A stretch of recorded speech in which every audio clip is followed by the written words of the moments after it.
Halo, selamat siang. Kita mulai webinar jam 12 WIB ya, dan akan melakukan absen foto sesi awal di jam 12.10 WIB.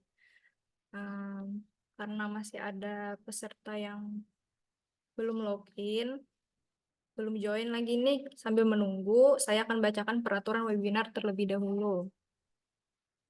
Um, ini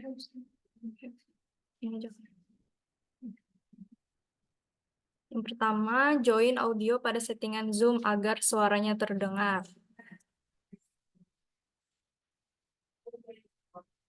Dua, peserta diwajibkan menggunakan nama Zoom dengan KP atau nama sesuai KTP. Tiga, peserta diwajibkan melakukan absensi link Google Form, foto absen awal maksimal 1 jam setelah webinar dimulai, dan foto absen akhir di akhir webinar. Absen link Google Form ini yang saya bagikan di kolom chat ya nanti.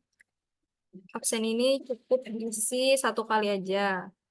Yang kedua, kita absen foto sisi awal itu di jam 12.10 WIB. Juga setelah absen foto awal, maksimum keterlambatan absen foto itu 1 jam. Jadi, apabila setelah 1 jam absen foto dimulai, peserta yang tidak ikut absen foto masih bisa absen foto, tetapi akan dianggap telat. Untuk peserta yang telat atau tidak bisa mengikuti sesi absen awal, serta peserta lainnya itu bisa menyusul setelah admin melakukan validasi atau verifikasi wajah ya, kurang lebih 30 menit untuk validasi atau verifikasi wajah. Jadi mohon ditunggu ya untuk peserta yang terlambat mengikuti sesi absen foto awal. Dan untuk absen foto sesi akhir nanti 5-10 menit sebelum webinar ditutup. Apabila ada peserta yang hanya mengikuti absen foto akhir, mohon maaf karena akan kami anggap alpha. Jadi pastikan mengikuti sesi foto absen awal dan akhirnya. Yang ketiga, peserta diwajibkan melakukan absen. Yang keempat, diwajibkan saat absensi foto peserta mengaktifkan kameranya agar wajahnya terlihat di kamera. Dilarang menggunakan kacamata hitam, topi, dan lainnya yang bersifat menutupi wajah. 5. Peserta dilarang diwakilkan oleh orang lain saat mengikuti webinar. Pastikan peserta yang mengikuti webinar sesuai wajahnya dengan yang terdaftar di program Kartu Prakerja. Jadi, dilarang diwakilkan oleh orang lain. Ini artinya tidak boleh selain peserta yang mengikuti absen atau webinar. Jadi, harus peserta yang bersangkut mengikuti webinar. 6. Apabila peserta terduga diwakilkan atau beda orang, maka moderator berhak mengeluarkan peserta tersebut dari webinar dan absensinya dianggap tidak hadir atau alpha.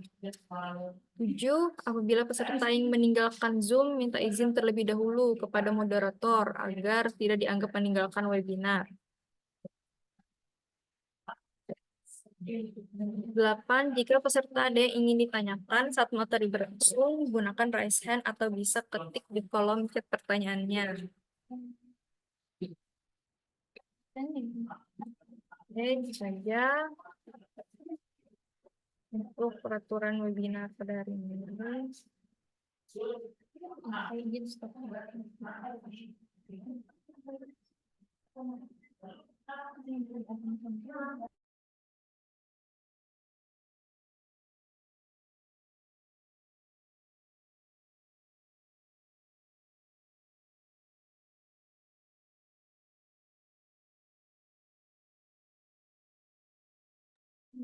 Untuk yang belum open kamera, silahkan open kamera terlebih dahulu.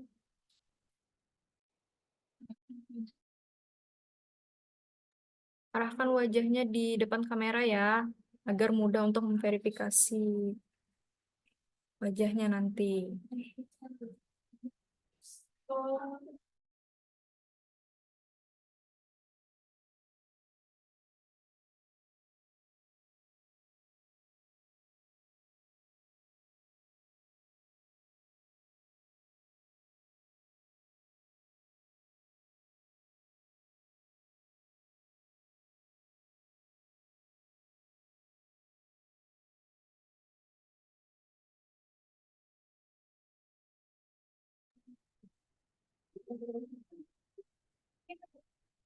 Untuk Kak Zainal, bisa segera bergabung di muka kameranya ya. Kak Zainal masih di sana? Halo.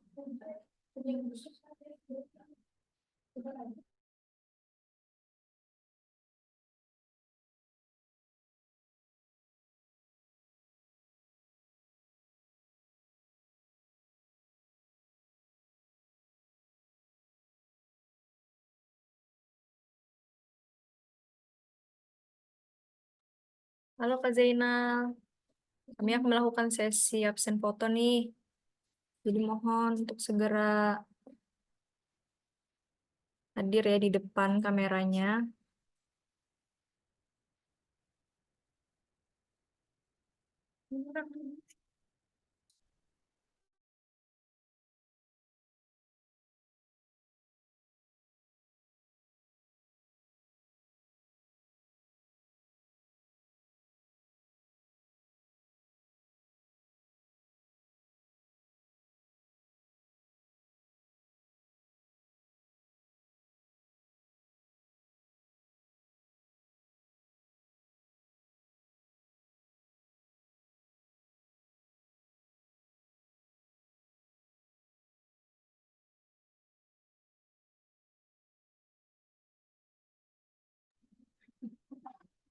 Kak, izin Pak Zainal masih belum pulang kerja di sawah. Oke, nggak apa-apa. Nanti ikut foto susulannya aja nanti ya. Oke, saya akan mulai sesi absen fotonya ya.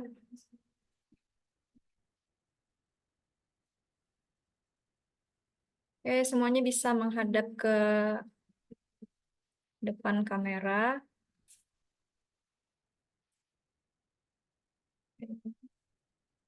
Saya hitung ya. 1, 2, 3. Iya.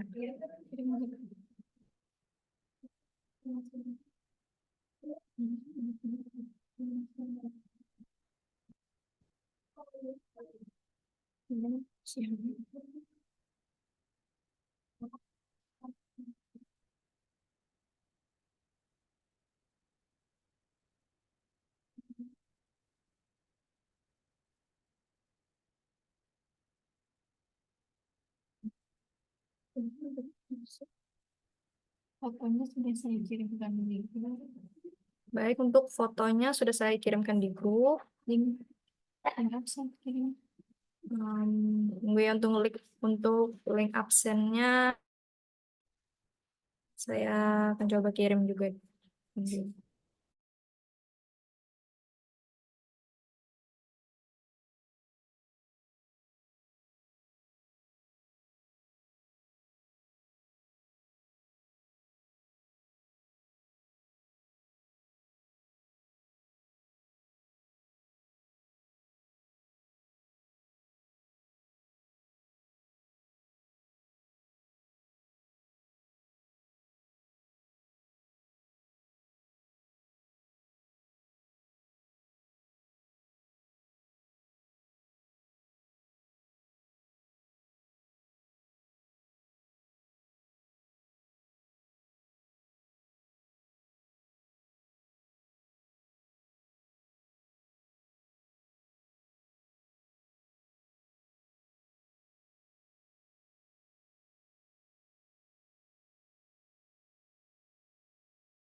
Untuk link absensi sudah saya kirim di chat Zoom ya.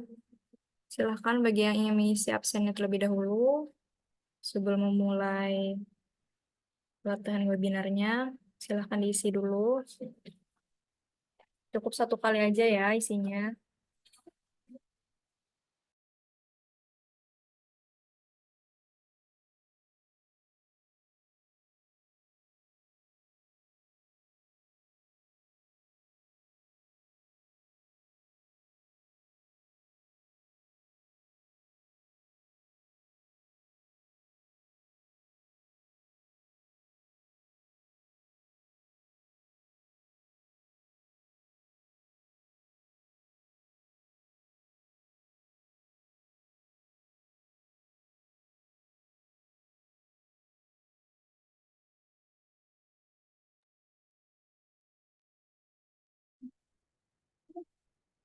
Baik, kita akan melaksanakan webinar selama 180 menit atau 3 jam. Kita mulainya tadi di jam 12 WIB ya. Berarti ini sudah lewat kurang lebih 13 menit. Jadi kita berakhirnya nanti di jam 15 WIB. Di sini nanti kita akan mendengarkan pemaparan langsung dari pemateri yang tentunya kompeten di bidangnya, yaitu pelatih kita, Kak Liana Nurul Latifah. Kita sapa dulu nih tenaga pelatih kita sebelum memulai webinar pada hari ini. Halo Kak Liana, apakah sudah siap nih untuk memberikan materi pada pelatihan di webinar hari pertama ini untuk kelas spreadsheet? Hai semuanya, siap ya? Oke, karena Mbak kaliannya sudah siap, teman-teman juga sudah siap kan? Jadi langsung saja kepada Mbak Liana, waktunya dipersilahkan. Oke, baik izin share screen ya.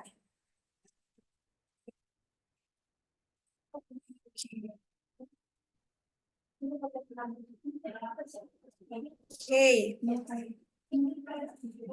sebelumnya selamat datang di webinar kita hari ini yang berjudul mengoperasikan spreadsheet bagi petugas data entry. Semoga kakak-kakak yang ada di Zoom sekarang semangat terus ya puasanya bagi yang puasa. Oke, pada webinar sesi 1 ini kita akan belajar tentang memahami tugas, fungsi, dan tanggung jawab seorang petugas data entry. Nah, sebelumnya perkenalan dulu nih. Nama saya Liana Nur Latifah, lahiran dari Kediri 4 Juli 99 dan sekarang aktif sebagai tenaga pengajar di Raja Wali Duta School. Nah, pengalaman kerja saya yaitu sejak tahun 2018 sebagai instruktur Excel dan bahasa Inggris di Raja Wali Duta Komputer. Nah, sebelumnya kita kenalan dulu nih sama LPK kami, yaitu Raja Wali Duta School. Apa itu? Adalah lembaga pelatihan komputer yang bertujuan untuk memberikan pengetahuan dan keterampilan di bidang teknologi informasi kepada para peserta pelatihan. LPK kami sudah di bawah pembinaan Kemenaker yang telah terakreditasi oleh LA, pembinaan Kemendikbud yang juga terakreditasi Banpaud dan Dignas.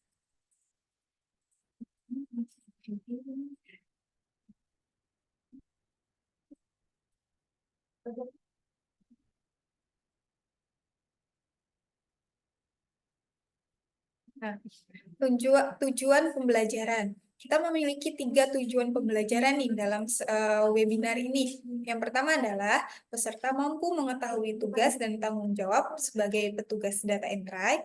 2, memiliki sikap kreatif dalam mengolah data dan angka sesuai kriteria petugas data entry. Ketiga, peserta mampu memahami tentang penyajian data. Agenda materi. Terdapat 4 agenda materi. Yang pertama, pengenalan fitur penunjang, kegiatan, petugas data entry, dasar-dasar spreadsheet, mengatur format file, dan terakhir adalah membuat dan menyimpan file. Sebelumnya kita kenalan dulu nih sama petugas data entry. Apa sih petugas data entry itu? Petugas data entry adalah salah satu profesi yang penting dalam penginputan data, apalagi kalau datanya itu besar. Ada yang beranggapan bahwa data entry itu sama dengan admin, tetapi keduanya jelas berbeda ya. Data entry itu lebih ke tugasnya penginputan data, sementara admin mengurusi kebutuhan administrasi suatu perusahaan. Tugasnya yang seperti tadi kita sebutkan, yaitu memasukkan data, seperti data keuangan, data rekapan, dan sebagainya. Fungsi dari petugas data entry adalah menjaga dan memastikan keberlanjutan data pada suatu organisasi atau instansi. Nah, tanggung jawabnya ini cukup banyak nih, karena sangat penting sekali bagi keberlangsungan data dalam perusahaan. Yang pertama, menginput data ke dalam perangkat lunak yang berbasis data dan memeriksanya untuk memastikan apakah data yang telah dimasukkan itu akurat atau tidak. Lalu melakukan uji coba sistem database dan software update. Ketiga, merespon permintaan informasi dari departemen atau tim yang membutuhkan. 4, mempersiapkan kemudian menyortir dokumen yang ada digunakan dalam proses entry data. Yang terakhir adalah menyiapkan cadangan data sebagai bagian dari upaya preventif bila terjadi kesalahan data. Definisi spreadsheet. Spreadsheet adalah software yang digunakan petugas data entry, yaitu spreadsheet. Nah, spreadsheet ini banyak jenisnya. Salah satunya adalah Google Sheet yang kita sering gunakan. Spreadsheet ini jenis software yang digunakan untuk mengorganisasi data dan menganalisis data dalam bentuk tabel. Fitur-fitur umumnya, yang pertama adalah memungkinkan pengguna untuk menghitung angka dan hasilnya dalam tabel. Memudahkan pengguna dalam membuat grafik dan diagram dari data yang ada. Ketiga, menyediakan alat untuk mengatur dan memformat data dalam bentuk tabel. Yang terakhir, memiliki fitur untuk mengelola data seperti pengurutan, pencarian, filter, dan sebagainya. Nah, contoh spreadsheet yang populer, ini ada beberapa contoh nih, ada Microsoft Excel, Google Spreadsheet, Apple Number, Library Office Calc, dan VPS Office Spreadsheet. Nah, pada kesempatan kali ini kita akan membahas Google Spreadsheet ya teman-teman. Nah, keuntungan menggunakan spreadsheet. Yang pertama, kemampuan untuk melakukan perhitungan matematika dan statistik dengan cepat dan akurat. Karena kita menggunakan software, otomatis selama rumus yang kita masukkan itu benar, maka hasilnya pasti akurat. Kedua, memungkinkan pengguna untuk membuat grafik, tabel, atau visualisasi data yang menarik. Ketiga, memudahkan pengguna dalam mengorganisasi dan menganalisis data dalam bentuk tabel. 3, menyediakan fitur-fitur yang membantu pengguna dalam menghitung dan memformat data dengan mudah. Kelima, mengorganisir data dalam cara yang mudah dimengerti dan dipelajari, sehingga memungkinkan pengguna mudah untuk menemukan informasi yang mereka butuhkan. Selain itu, keuntungan dari Google Sheet adalah mudah untuk menghubungkan dengan internet. Itu salah satu kelebihannya. Nah, pada kali ini kita akan membahas dasar-dasar spreadsheet. Yang pertama adalah sel. Sel itu adalah unit terkecil dalam sebuah spreadsheet yang terdiri dari baris dan kolom. Sel itu tempat di mana data kita isi, kita format, baik isinya itu angka, teks, rumus, maupun fungsi. Nah, dalam setiap sel itu ada alamat uniknya yang terdiri dari kolom dan baris, yaitu seperti A1, A2, dan sebagainya. kolom, dan baris. Nah, ini adalah unsur kedua dari spreadsheet. Kolom dan baris itu penting ya. Kolom itu bentuknya vertikal yang diberi label A sampai Z. Kalau baris itu adalah horizontal yang diberi nomor 1 hingga 1000 atau lebih. Nah, kolom dan baris ini membentuk jaringan yang disebut dengan lembar kerja atau worksheet. Formula adalah perhitungan matematika atau logika yang dilakukan pada data dalam spreadsheet. Formula biasanya digunakan dengan tanda sama dengan, diawali dengan sama dengan, diikuti dengan operasi matematika, bisa juga berbentuk penjumlahan, pengurangan, perkalian, atau pembagian. Dan kalau dalam Google Spreadsheet ini, kita memakai simbol-simbol seperti ini. Plus, minus, dan kali itu pakai tanda bintang, atau pembagian ini pakai strip. Pakai tanda miring. Formula juga dapat menggunakan fungsi yang telah disediakan oleh spreadsheet seperti sum, average, max, min, if, dan sebagainya. Grafik. Grafik itu adalah visualisasi data yang berguna untuk memahami pola dan tren dari informasi yang disajikan dalam spreadsheet. Spreadsheet memungkinkan pengguna untuk membuat berbagai jenis grafik yang menarik seperti grafik bar, grafik garis, grafik pie, dan grafik area. Nanti kita akan bahas lebih lanjut tentang grafik ini ya. Terus fungsi. Fungsi itu adalah perintah khusus yang digunakan untuk melakukan tugas tertentu dalam spreadsheet, seperti menghitung rata-rata, mencari nilai maksimum, minimum, menjumlahkan, menghitung persentase. Nah, fungsi ini dapat dimasukkan ke dalam sel atau dalam rumus. Format. Format adalah cara untuk menampilkan data dalam spreadsheet. Spreadsheet memungkinkan pengguna untuk mengatur format seperti jenis, huruf, ukuran font, warna, gaya teks. Format juga dapat diterapkan pada isi sel, kolom, ataupun baris. Nah, ini salah satu peta fungsi Google Spreadsheet. Jadi sedikit berbeda dengan Excel ya. Di sini pada bagian tab kita mengenal file, edit, tampilan, sisipkan, format, data, alat, ekstensi, dan bantuan. Dan ini bisa kita ubah ya bahasanya. Bisa ke bahasa Inggris maupun bahasa Indonesia.